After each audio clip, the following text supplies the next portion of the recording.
Assalamualaikum warahmatullahi wabarakatuh. Perkenalkan, saya atas nama Andi Nur Hidayat Sulaiman dengan NIM 230 20 950 1078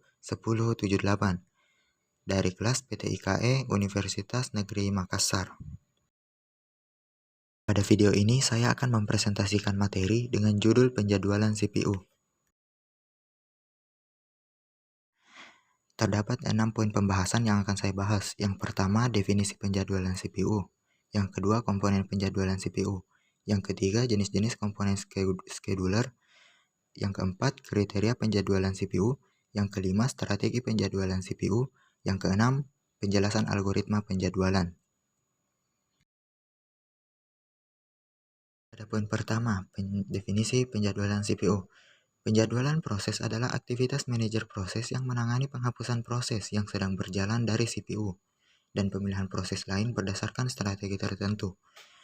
Penjadwalan CPU adalah proses pengaturan urutan eksekusi dari berbagai proses yang berkompetisi untuk mendapatkan akses ke unit pemrosesan utama atau CPU dalam sistem komputer.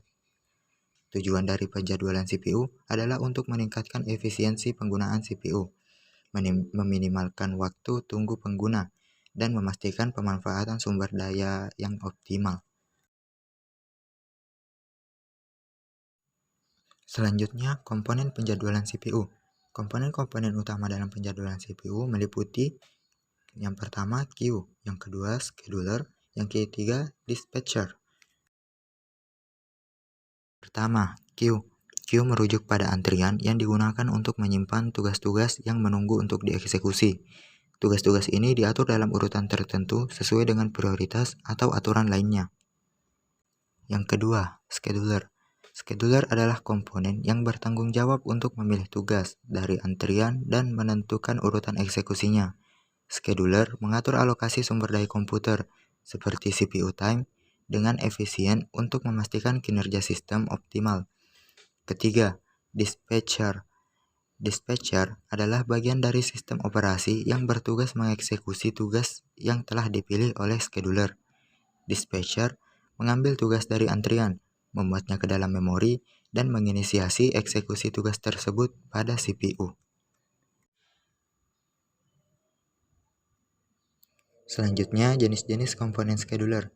Scheduler dapat dibedakan menjadi beberapa jenis berdasarkan cara kerjanya. Yang pertama, preemptive scheduler memungkinkan sistem untuk menghentikan eksekusi proses yang sedang berjalan untuk memberikan kesempatan kepada proses yang lebih tinggi prioritas. Yang kedua, non-preemptive scheduler. Proses hanya akan dipindahkan jika selesai atau berhenti. Yang ketiga, short-term scheduler. Bertanggung jawab untuk memilih proses dari antrian yang akan dieksekusi dalam waktu dekat. Yang keempat, long-term scheduler. Memilih proses dari antrian untuk dimasukkan ke dalam memori utama.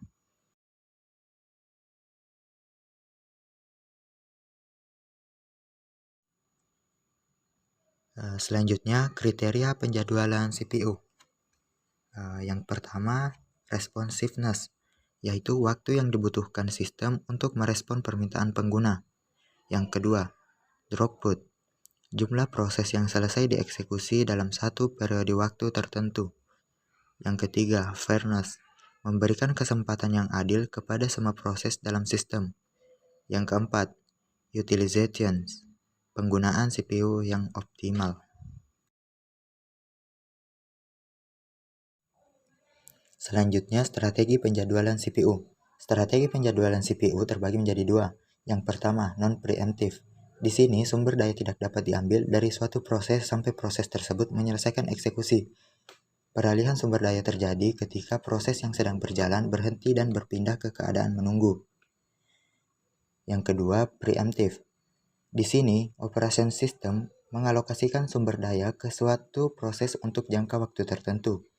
Selama alokasi sumber daya, proses berpindah dari status berjalan ke status siap atau dari status menunggu ke status siap.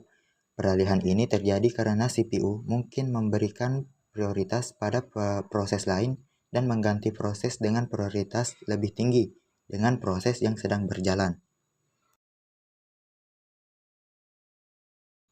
Selanjutnya macam-macam algoritma penjadwalan.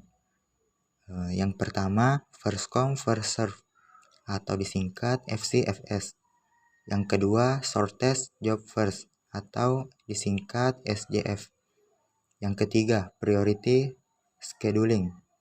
Yang keempat, round robin. Selanjutnya penjelasan algoritma penjadwalan. Yang pertama, first come first serve. CFS dianggap yang paling sederhana dari semua algoritma penjadwalan sistem operasi. Algoritma penjadwalan first come first serve menyatakan bahwa proses yang meminta CPU terlebih dahulu dialokasikan CPU terlebih dahulu dan diimplementasikan dengan menggunakan antrian FIFO. Keuntungan dari FCFS adalah mudah diterapkan. Adapun kekurangan dari algoritma ini yaitu FCFS menderita efek konvoy. Waktu tunggu rata-rata jauh lebih tinggi dibandingkan algoritma lainnya dan sangat sederhana dan mudah diimplementasikan sehingga tidak terlalu efisien. Selanjutnya, shortest job first atau SJF merupakan proses penjadwalan yang memilih proses tunggu dengan waktu eksekusi terkecil untuk dieksekusi berikutnya. Metode penjadwalan ini mungkin bersifat preemptif atau tidak. Secara signifikan, mengurangi waktu tunggu rata-rata untuk proses lain yang menunggu untuk dieksekusi. Keunggulan dari SJF ini adalah karena SJF mengurangi waktu tunggu rata-rata. Ini lebih baik daripada algoritma penjadwalan first come first serve, dan SJF umumnya digunakan untuk penjadwalan jangka panjang. Kekurangan dari SJF ini yaitu salah satu kerugian yang dimiliki SJF adalah kelaparan dan seringkali menjadi rumit untuk memprediksi panjang permintaan CPU yang akan datang. Selanjutnya, priority scheduling. Algoritma penjadwalan CPU prioritas preemptif merupakan metode preemptif dari algoritma penjadwalan CPU yang bekerja berdasarkan prioritas suatu proses. Pada algoritma ini, editor menetapkan fungsi-fungsinya menjadi sama pentingnya. Artinya, proses yang paling penting harus diselesaikan terlebih dahulu. Kelebihan dari algoritma ini yaitu waktu tunggu rata-rata kurang dari FCFS dan kurang rumit. Adapun kekurangannya yaitu masalah di mana suatu proses harus menunggu lebih lama untuk dijadwalkan ke dalam CPU. Kondisi ini disebut dengan masalah starvation. Selanjutnya, round robin. Round robin adalah algoritma penjadwalan CPU di mana setiap proses secara siklus diberi slot waktu yang tetap. Keunggulan dari algoritma ini yaitu round robin tampaknya adil karena setiap proses mendapat bagian CPU yang sama. Dan proses yang baru ditambahkan ke akhir antrian. Adapun kekurangannya yaitu penggunaan sumber daya yang tidak efisien, efek starvation pada proses prioritas rendah, dan waktu respon yang tidak konsisten. Selanjutnya, sebagai kesimpulan, setelah mempelajari berbagai algoritma penjadwalan CPU, kita dapat menyimpulkan bahwa tiap algoritma memiliki kelebihan dan kelemahan masing-masing. Dalam situasi tertentu, algoritma tertentu mungkin lebih efektif dibandingkan yang lain, tergantung pada kebutuhan spesifik. Selain itu, pemahaman yang mendalam tentang perbedaan masing-masing algoritma dapat membantu kita dalam pengambilan keputusan yang tepat dalam penjadwalan CPU untuk meningkatkan kinerja sistem secara keseluruhan. Baik, mungkin itulah yang sempat saya sampaikan. Lebih dan kurangnya mohon dimaafkan. Sekian dari saya akhiri dengan mengucap Assalamualaikum warahmatullahi wabarakatuh.